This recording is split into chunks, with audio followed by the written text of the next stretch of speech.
नमस्कार साथियों, आप देख रहे हैं बिहार समाचार, जहां आपको मिलती है बिहार की दिन भर की ताजा और बड़ी खबरें। आज की पहली खबर, बिहार में फार्मर आईडी अभियान फिर शुरू। कृषि एवं किसान कल्याण मंत्रालय भारत सरकार की एग्री स्टैक परियोजना के तहत फार्मर रजिस्ट्री अभियान को पुनः मिशन मोड में चलाया जाएगा। इस अभियान की सफलता सुनिश्चित करने के लिए सीओ मौनी बहन ने राजस्व कर्मचारी, किसान सलाहकार और कृषि विभाग के कर्मियों से संवाद किया। सीओ ने स्पष्ट किया कि 12 मई से 30 जून तक अधिक से अधिक किसानों का फार्मर आईडी निर्माण किया जाएगा।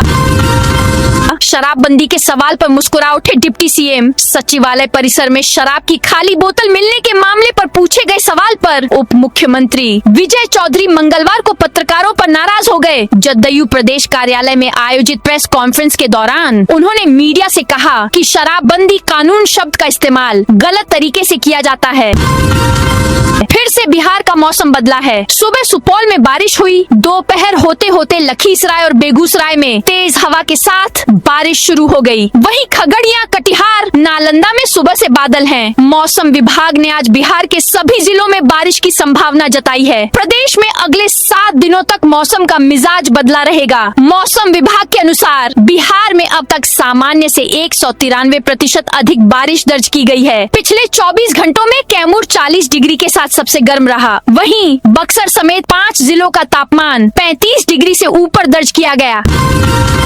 नीट एग्जाम रद्द, बिहार में 60 लाख में हुई थी डील। नेशनल टेस्टिंग एजेंसी यानी एनटीए ने 3 मई को हुई नीट 2026 परीक्षा रद्द कर दी है। परीक्षा की नई डेट्स जल्द जारी की जाएंगी। एनटीए ने कहा है कि केंद्र सरकार की मंजूरी के बाद परीक्षा रद्द की गई है। बिहार में नीट परीक्षा में सॉल्वर गैंग एक्टिव थी। 60 लाख रुपए में एक सीट की डील हुई थी। एग्जाम से ठीक पहले पुलिस ने इस पूरे मामले का खुलासा किया था। इसका मास्टरमाइंड एक एमबीबीएस स्टूडेंट था। नालंदा पुलिस ने गिरोह के 7 लोगों को गिरफ्तार किया था।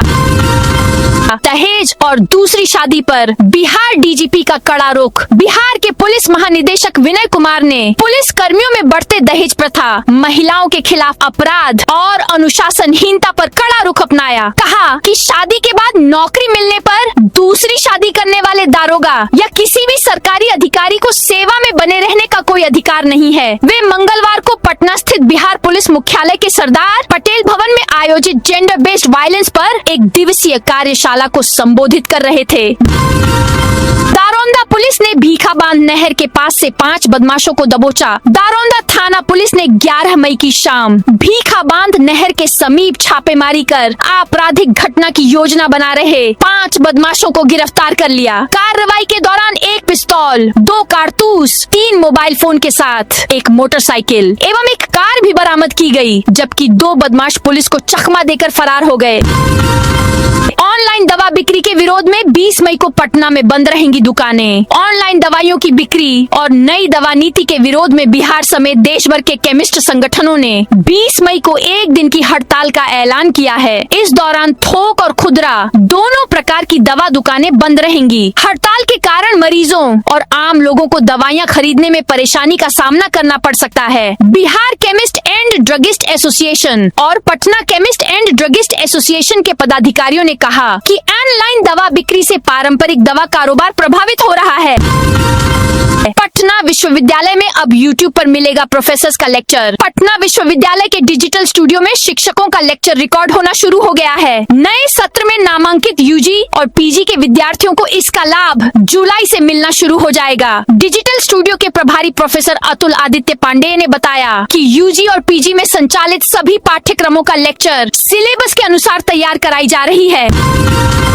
नीलांचल पर्वत पर मां कामाख्या के दरबार में पहुंचे सीएम सम्राट चौधरी। असम के मुख्यमंत्री के रूप में हिमंता बिस्वा शर्मा मंगलवार को शपथ लेंगे। शपथ ग्रहण समारोह में शामिल होने के लिए बिहार सीएम सम्राट चौधरी भी असम गए हैं। इससे पहले उन्होंने प्रसिद्ध शक्तिपीठ कामाख्या मंदिर में पूजा अर्चना की। इसकी तस्वीरें उन्होंने अपने एक्स हैंडल पर साझा की हैं। बिहार में नए मंत्रियों और मशीनरी के साथ विकास को मिलेगी गति। सरकार की गति नए मंत्री और मशीनरी के साथ आगे बढ़नी आरंभ हुई। कई विभागों के मंत्रियों ने सोमवार को भी पदभार ग्रहण किया। वहीं कई महकमों में नए अधिकारियों की भी तैनाती हो गई है। स्वास्थ्य मंत्री के रूप में निशांत कुमार ने विगत शुक्रवार को ही पदभार ग्रहण कर लिया था। रविवार को कुमार रवि को उक्त विभाग का सचिव बनाए जाने की अधिसूचना जारी हुई। अब स्वास्थ्य विभाग में नए मंत्री और नए सचिव विभाग का कामकाज आगे बढ़ाएंगे। 7 निश्चय 3 के तहत इस विभाग की आगे की प्राथमिकता तय है। अस्पतालों को अपग्रेड किए जाने की योजना पर खास तौर पर काम होना है। बिहार बनेगा देश का नया आईटी हब। मंत्री नीतीश मिश्रा ने सोमवार को सूचना प्रावैधिकी विभाग में अपना पदभार ग्रहण किया। विभाग के सचिव अभय कुमार सिंह ने पुष्प गुच्छ भेंट कर उनका स्वागत किया। नीतीश मिश्रा ने पत्रकारों से कहा कि बिहार को आईटी एवं तकनीकी नवाचार का प्रमुख केंद्र बनाने की दिशा में सरकार प्राथमिकता दे रही है। रसोई गैस संकट के बीच पटना में 1.5 गुना बढ़ी पीएनजी की खपत। रसोई गैस संकट के बीच पीएनजी की खपत लगभग 1.5 गुना तक बढ़ी है। स्थिति ये है कि जनवरी 2026 के आरंभ में राजधानी में करीब 9000 स्टैंडर्ड क्यूबिक मीटर पीएनजी की खपत हर दिन होती है। यह आंकड़ा वर्तमान में 11,500 एससीएम को पार कर गया है। बिहार में आसान होगी फिल्मों की शूटिंग, एक क्लिक पर मिलेंगे अभिनेता। सरकार की नई फिल्म नीति का असर प्रदेश में दिखने लगा है। बिहार राज्य फिल्म वित्त निगम लिमिटेड की ओर से प्राप्त जानकारी के अनुसार प्रदेश में अब तक 52 फिल्मों की शूटिंग को लेकर अनुमति मिली है। ऐसे में 48 फिल्मों की शूटिंग अलग अलग स्थलों पर हो चुकी है। फिल्मों की शूटिंग में बिहार का जलवा, चंपारण सत्याग्रह, ओह माय डॉग, संघतिया, लाइफ लीला समेत कई फिल्म हैं। फिल्म वित्त निगम लिमिटेड के परामर्शी अरविंद रंजन दास ने बताया कि प्रदेश अब फिल्म शूटिंग के मानचित्र पर तेजी से उभर रहा है। बिहटा अंतर्राष्ट्रीय एयरपोर्ट पर एप्रन निर्माण ने पकड़ी रफ्तार। पटना जिले के बिहटा में निर्माणाधीन अंतर्राष्ट्रीय हवाई अड्डे के विभिन्न हिस्सों में निर्माण कार्य जारी है। हालांकि टर्मिनल बिल्डिंग के निर्माण की धीमी रफ्तार को लेकर सवाल उठने लगे हैं। परियोजना के तहत एप्रन, टैक्सीवे और बाउंड्री निर्माण का कार्य अलग अलग चरणों में चल रहा है। बिहार के इस जिले में 400 करोड़ रुपए की लागत से बनेगी 4 लेन सड़क। बिहार के कई जिलों में सड़कों का निर्माण किया जा रहा है। इसी क्रम में बिहार के भागलपुर जिले में 4 लेन सड़क बनाई जाएगी। इसके बनने से भागलपुर और नवगछिया के लोगों को काफी सहूलियत मिल सकेगी। इतना ही नहीं, बिहार और झारखंड के बीच कनेक्टिविटी भी मजबूत हो सकेगी। 4 लेन निर्माण को लेकर मंजूरी भी मिल गई है। इस बार के पंचायत चुनाव में रिजर्वेशन लिस्ट बना और बिगाड़ सकता है पूरा खेल। बिहार में इस साल के अंत तक पंचायत चुनाव होने की संभावना जताई जा रही है। इसकी तैयारी पंचायती राज विभाग के साथ साथ राज्य निर्वाचन आयोग की ओर से भी की जा रही है। इस बार के चुनाव में आरक्षण, रोस्टर, रिजर्वेशन लिस्ट और जनसंख्या प्रकाशन बेहद खास माना जा रहा है। इससे चुनाव प्रभावित होने की संभावना जताई जा रही है। अनंत सिंह की जमानत याचिका पर 15 मई को सुनवाई। गोपालगंज सिविल कोर्ट में मोकामा के विधायक अनंत सिंह और सिंगर गुंजन सिंह से जुड़े एक चर्चित मामले में सुनवाई हुई। एडीजे 1 की अदालत में उनकी जमानत याचिका पर बहस की गई। कोर्ट ने मामले को ऑन ऑर्डर पर रखते हुए अगली सुनवाई के लिए 15 तारीख तय की है। बचाव पक्ष की ओर से पटना हाई कोर्ट के वकील कुमार हर्षवर्धन और सिविल कोर्ट के वरीय वकील राजेश कुमार पाठक ने अपनी दलीलें पेश की। मामले की गंभीरता को देखते हुए बचाव पक्ष और अभियोजन के बीच विस्तार से कानूनी बहस हुई। यह मामला एक सांस्कृतिक कार्यक्रम में हथियार लहराने से जुड़ा है।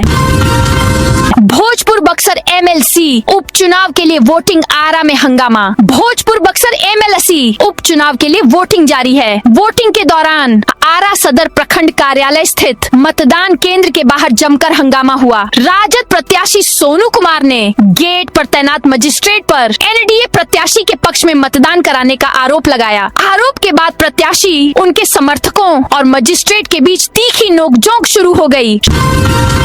शिक्षा विभाग में खेल सामान खरीद में गड़बड़ी का खुलासा। मोतिहारी शिक्षा विभाग एक बार फिर सवालों के घेरे में है। इस बार मामला सरकारी स्कूलों में बच्चों के लिए खरीदी गई खेल सामग्री की गुणवत्ता और खरीद में अनियमितता से जुड़ा है। इसका खुलासा माध्यमिक जिला कार्यक्रम पदाधिकारी नित्यम कुमार गौरव द्वारा किए गए निरीक्षण में हुआ। यह जांच जिलाधिकारी सौरभ जोरवाल के निर्देश पर की गई थी। अरेराज, चिरैया, रामगढ़वा, तुरकोलिया और हरसिद्धि सहित 1 दर्जन दर्जन से अधिक स्कूलों को पायलट प्रोजेक्ट के तहत जांचा गया।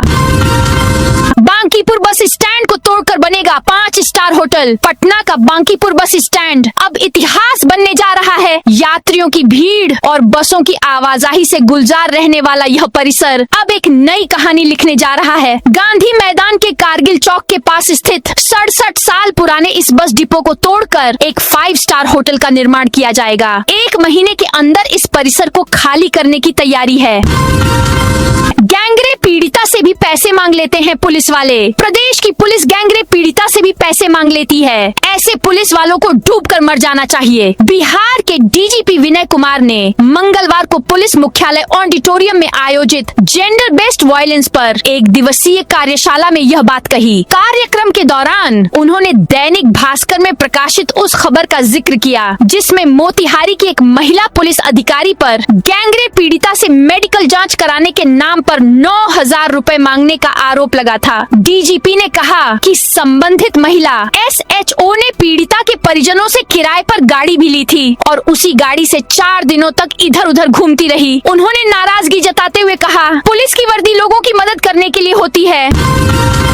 खेमनीचक से मीठापुर के बीच चलाने के लिए ट्रेन खरीदी जाएगी। खेमनीचक से मीठापुर के बीच मेट्रो परिचालन के लिए एक सेट ट्रेन खरीदी जाएगी। पटना मेट्रो रेल कॉरपोरेशन इस पर विचार कर रहा है ताकि ट्रेन सेट के लिए किराया नहीं देना पड़े। यह ट्रेन भी इंजन के अलावा 3 डिब्बों वाली होगी। इसकी कीमत 36 से 42 करोड़ रुपए के बीच होगी। अभी ISBT से भूतनाथ स्टेशन तक चल रही मेट्रो ट्रेन 3 साल की लीज पर है। इसे पुणे मेट्रो ने दिया है जिसका किराया 21.15 करोड़ रुपए है। इसमें ट्रेन का बीमा भी शामिल है। PMRC के अधिकारियों के मुताबिक खेमनीचक एलिवेटेड इंटरचेंज स्टेशन है। पीएम की अपील पर मंत्रियों ने घटाई गाड़ियों की संख्या। पटना के JDU कार्यालय में जन सुनवाई कार्यक्रम की शुरुआत कर दी गई है। सोमवार को आयोजित जन सुनवाई कार्यक्रम में बिहार सरकार के कई मंत्री मौजूद रहे। जन सुनवाई कार्यक्रम के बाद उप मुख्यमंत्री विजय चौधरी ने प्रधानमंत्री नरेंद्र मोदी की उस अपील का समर्थन किया जिसमें लोगों से तेल की बचत और गैर जरूरी खर्चों में कमी लाने का आग्रह किया गया है। डीएम बोले कटिहार में 30 जून तक चलेगा अभियान। कटिहार में एग्रीस्टैक परियोजना के तहत छूटे हुए किसानों की फार्मर रजिस्ट्री पूरी करने के लिए एक विशेष अभियान चलाया जाएगा। यह अभियान मंगलवार 12 मई से 30 जून 2026 तक संचालित होगा। जिला कृषि पदाधिकारी मिथिलेश कुमार के अनुसार इस अभियान को मिशन मोड में संचालित किया जाएगा। इसका मुख्य उद्देश्य जिले के सभी शेष किसानों की फार्मर रजिस्ट्री का कार्य पूरा करना है ताकि भविष्य में उन्हें उर्वरक और विभिन्न कृषि योजनाओं का लाभ सुगमता से मिल सके।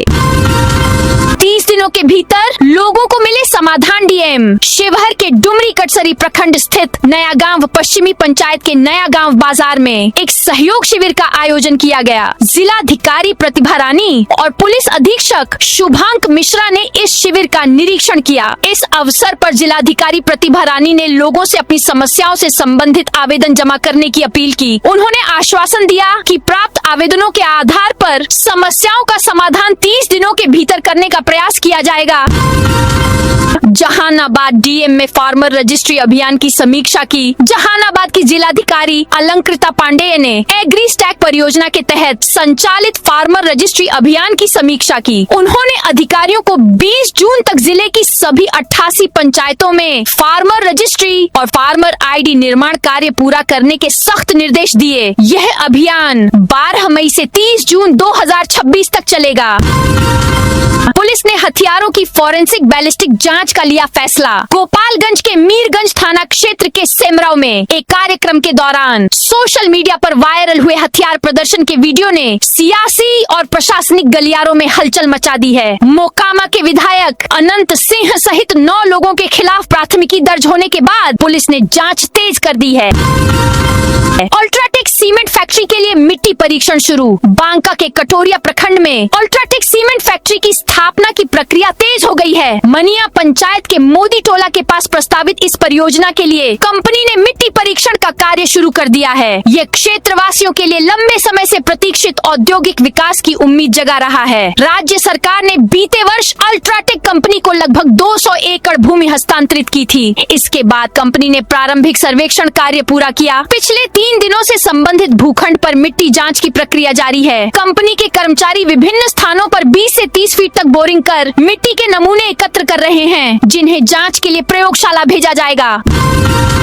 बक्सर त्रिमुहानी घाट पर धारा 163 लागू। बक्सर में सोशल मीडिया पर गोवा बीच के नाम से वायरल हो रहे ठोरा गंगा संगम घाट पर लगातार हो रही घटनाओं के बाद प्रशासन ने कार्रवाई की है। बीते 3 दिनों में रील बनाने और घूमने आए 2 युवकों की गंगा में डूबने से मौत हो गई थी। इसके बाद बक्सर प्रशासन ने त्रिमुहानी घाट और आसपास के रेतीले टीलों पर भारतीय नागरिक सुरक्षा संहिता की धारा 163 के तहत निषेधाज्ञा लागू कर दी है। दरभंगा में 13 से 19 मई तक लगेगा जॉब कैंप। दरभंगा में युवा रोजगार एवं कौशल विकास विभाग की ओर से अलग अलग प्रखंडों में 13 मई से 19 मई तक जॉब कैंप का आयोजन किया जाएगा। कैंप सुबह 11 बजे से दोपहर 3 बजे तक चलेगा, जहां guardian security and facilities private limited company में भर्ती की जाएगी। जानकी एक्सप्रेस 12 से 14 मई तक रद्द। सहरसा से चलने वाली 15284 जानकी एक्सप्रेस 12 से 14 मई तक रद्द रहेगी। यह निर्णय समस्तीपुर दरभंगा रेलखंड पर डबल लाइन कार्य को अंतिम रूप देने के लिए किए जा रहे महत्वपूर्ण तकनीकी कार्य के कारण लिया गया है। इस दौरान रामभद्रपुर, हायाघाट और थलवारा स्टेशनों पर प्री नॉन इंटरलॉकिंग और नॉन इंटरलॉकिंग कार्य निर्धारित है। सड़क चौड़ीकरण को लेकर चला बुलडोजर, 20 मकान तोड़ा। बेतिया शहर में जिला प्रशासन ने सड़क चौड़ीकरण और यातायात व्यवस्था सुधारने के उद्देश्य से अतिक्रमण हटाओ अभियान चलाया है। इस कार्रवाई के तहत बस स्टैंड परिसर से अरेराज वाली मुख्य सड़क तक लगभग 15 से 20 अवैध मकानों और निर्माणों को ध्वस्त किया गया। किसी भी आपात स्थिति से निपटने के लिए मौके पर भारी संख्या में पुलिस बल तैनात किया गया था। यह अभियान बस स्टैंड से हजारी पशु मेला मैदान, पुलिस लाइन और ITI चेक पोस्ट तक सड़क चौड़ीकरण के लिए चलाया जा रहा है। अधिकारियों के अनुसार महत्वपूर्ण लिंक रोड को 4 लेन सड़क से जोड़ा जा रहा है, जिससे शहर की यातायात व्यवस्था सुगम और व्यवस्थित होगी। यादव समाज को मजबूत बनाने के लिए हाजीपुर में हुआ विशाल सम्मेलन। हाजीपुर शहर स्थित अक्षयवट राय मैदान में यादव समाज की एकता और समाज उत्थान को लेकर विशाल बैठक का आयोजन किया गया। कार्यक्रम में जिले के विभिन्न क्षेत्रों से बड़ी संख्या में लोग शामिल हुए। बैठक में समाज के विकास और संगठन को मजबूत करने पर विशेष चर्चा की गई। 22 स्कूलों को खेल मैदान विकसित करने के लिए मिले 22 लाख। पटना जिले के सरकारी स्कूलों में खेल प्रतिभाओं को निखारने और बच्चों को बेहतर खेल सुविधाएं देने के उद्देश्य से खेल मैदान विकसित करने की योजना बनाई गई थी। इसके तहत वित्तीय वर्ष 2023 से 24 में जिले के 22 स्कूलों को खेल मैदान विकसित करने और समतलीकरण कार्य के लिए 22 लाख रुपए आवंटित किए गए थे। हालांकि राशि खर्च होने के बावजूद अधिकांश स्कूलों में खेल मैदानों की स्थिति आज भी बदहाल बनी हुई है। खिलाड़ियों को तैयार करना विभाग का उद्देश्य होना चाहिए। श्रेयसी सिंह। पटना स्थित विकास भवन नया सचिवालय में सोमवार को बिहार सरकार के खेल विभाग की महत्वपूर्ण बैठकों में श्रेयसी सिंह ने भाग लेकर विभागीय जिम्मेदारियों की औपचारिक शुरुआत की। इस दौरान विभाग के अपर मुख्य सचिव डॉक्टर बी राजेंद्र, बिहार राज्य खेल प्राधिकरण के महानिदेशक रविंद्रन शंकरन सहित कई वरिष्ठ अधिकारियों ने उनका स्वागत किया। लखीसराय बाईपास ROB पुल पर भारी वाहनों की एंट्री बंद। लखीसराय के बाईपास ROB पुल पर भारी वाहनों की आवाजाही रोक दी गई है। पथ निर्माण विभाग की तकनीकी जांच में पुल के स्पेन में कई जगह दरारें मिलने के बाद जिला प्रशासन ने यह निर्णय लिया है। सोमवार से ट्रक, ट्रेलर, बस और हाईवा जैसे बड़े वाहनों का परिचालन अगले आदेश तक तत्काल प्रभाव से बंद कर दिया गया है। हिमंता दूसरी बार असम के मुख्यमंत्री। हिमंता बिस्वा शर्मा लगातार दूसरी बार असम के मुख्यमंत्री बने हैं। असम के गवर्नर लक्ष्मण आचार्य ने गुवाहाटी के खानापारा वेटरनरी कॉलेज ग्राउंड में उन्हें पद और गोपनीयता की शपथ दिलाई। हिमंता के अलावा 4 विधायकों भाजपा के रामेश्वर तेली, अजंता नेओम, AGP के अतुल बोरा, BPF के चरण बोरो ने मंत्री पद की शपथ ली है। इनमें 2 BJP और 2 सहयोगी दलों से हैं। पाकिस्तान ने ईरान के एयरक्राफ्ट छिपाने में मदद की। पाकिस्तान ने अमेरिका ईरान संघर्ष के दौरान ईरानी सैन्य विमानों को अपने एयरबेस पर जगह दी। यह दावा CBS न्यूज ने अपनी रिपोर्ट में किया है। रिपोर्ट में अमेरिकी अधिकारियों के हवाले से बताया गया कि अप्रैल में सीज फायर के ऐलान के कुछ दिन बाद ईरान ने कई विमान पाकिस्तान एयरफोर्स के नूर खान एयरबेस भेजे। रिपोर्ट में कहा गया है कि भेजे गए विमानों में ईरानी एयरफोर्स का RC-130 130 विमान भी शामिल था। यह Lockheed C-130 Hercules transport aircraft का खुफिया और निगरानी मिशन वाला वर्जन माना जाता है। दूसरी तरफ पाकिस्तान ने भी माना है कि ये विमान उसके एयरबेस पर पहुंचे थे। विजय की सीएम शपथ में मौजूद त्रिशा पर भड़की सिंगर। थलापति विजय से नाम जुड़ने से सुर्खियों में बनी हुई त्रिशा कृष्णन पर साउथ सिंगर ने निशाना साधा है। उन्होंने त्रिशा की विजय की सीएम पद के शपथ ग्रहण समारोह में मौजूदगी की कड़ी आलोचना की और सिंगर सुचित्रा ने अपने आधिकारिक सोशल मीडिया अकाउंट से त्रिशा कृष्णन की निंदा करते हुए कई पोस्ट शेयर की हैं। उन्होंने एक इंटरव्यू में त्रिशा को पैरासाइट तक कहा है। शपथ ग्रहण समारोह से त्रिशा की तस्वीर शेयर कर सुचित्रा ने कहा, ये इस समय की सबसे निराशाजनक सेलिब्रिटी है। तमिलनाडु में मंदिर स्कूल के पास शराब दुकानें बंद होंगी। तमिलनाडु के मुख्यमंत्री सी जोसेफ विजय ने मंगलवार को राज्य में मंदिरों, स्कूल, कॉलेज और बस स्टैंड के पास की कुल 717 शराब की दुकानें बंद करने का आदेश दिया। इसके साथ ही सीएम विजय ज्योतिषी रिकी राधन पंडित को ऑफिसर इन स्पेशल ड्यूटी बनाया है। रिकी ने ही विजय के सीएम बनने की भविष्यवाणी की थी, साथ ही उनकी शपथ का समय भी बदलवाया था। केरलम के सीएम का ऐलान 24 घंटे के भीतर। केरलम के अगले सीएम के नाम की घोषणा अगले 24 घंटे में हो सकती है। पूर्व प्रदेश कांग्रेस अध्यक्ष के मुरलीधरन ने राहुल गांधी से मिलने के बाद यह दावा किया। उन्होंने कहा कि मंगलवार रात या बुधवार सुबह तक मुख्यमंत्री के नाम सामने आ जाएगा। मुरलीधरन ने बताया कि सोनिया गांधी के आवास 10 जनपथ पर राहुल ने केरल के पूर्व प्रदेश अध्यक्षों और कार्यकारी अध्यक्षों के साथ अगले सीएम के नाम पर चर्चा की। कांग्रेस अध्यक्ष मल्लिकार्जुन खड़गे मंगलवार शाम को बेंगलुरु से दिल्ली आ रहे हैं। उनके आने के बाद एक और दौर की बातचीत होगी। इसके बाद मुख्यमंत्री के नाम पर आखिरी फैसला होगा। तो दोस्तों, ये थी आज बिहार की दिन भर की ताजा और बड़ी खबरें। अब कल मिलते हैं नई खबरों के साथ।